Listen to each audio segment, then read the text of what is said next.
Alright, today I'm gonna make a tutorial on how to edit Milky Way images.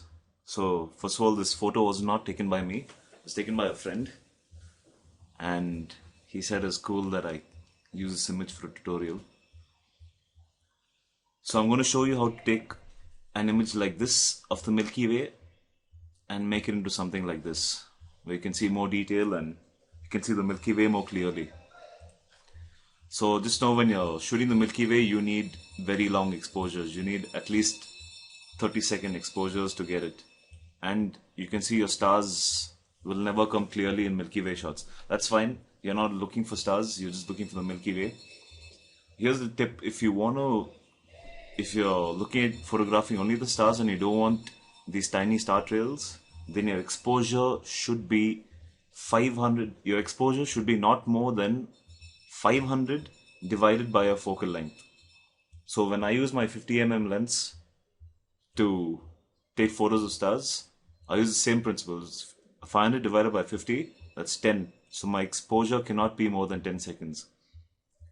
If it's less than 10 seconds, you get stars that are crystal clear. But if it's more than 10, you start getting these star trails. But you need that for Milky Way shots, so you can ignore star trails in this. So let's get started. So here you can see in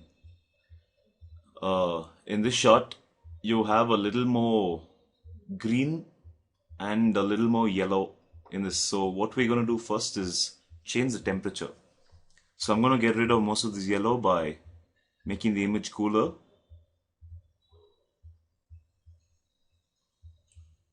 Around there, that's like -24. You can already see the difference. Just that one adjustment is made. You're bringing out more detail. You can see more of the gases here when it's cooler. So so when you edit your Milky Way shot, just make sure you always send your temperature to the negative. That's make it cooler. And we're going to remove some of that green. Here you can see the green all around. So let's add a little magenta. That should do, like it's +14. See the difference? It's crazy. Now you don't need to use the exposure or contrast. We're going to change the contrast by changing the highlights and shadows. So what I've done is I made the highlights and whites brighter and I made the shadows and blacks darker. So you can start seeing more of this detail here. Just look at this area, you can see a lot of detail that's missing in this side. And clarity. You always need clarity for Milky Way photos. Just when you use clarity, just see how these gases become sharper. Boom. Okay, that's 24. See how all these gases become sharper? It's with clarity. You need clarity in Milky Way photos.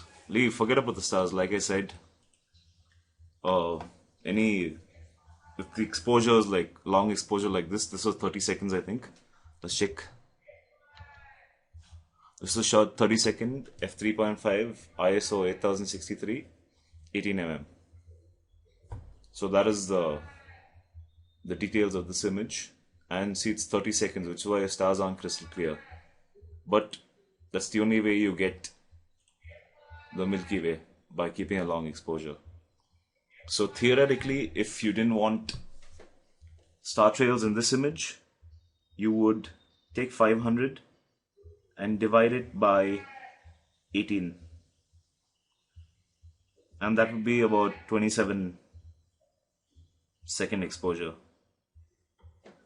So just if you had exposed this just 3 seconds lesser, your stars would have been a lot sharper. So that's pretty much it in editing Milky Way images. Is just use your temperature, your tint. You can use contrast, but I suggest using your highlights, shadows, whites and blacks, and add clarity. And you want saturation, please go ahead and add it.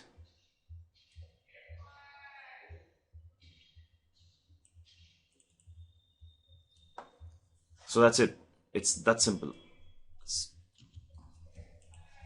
See the difference. It's yellow and greener.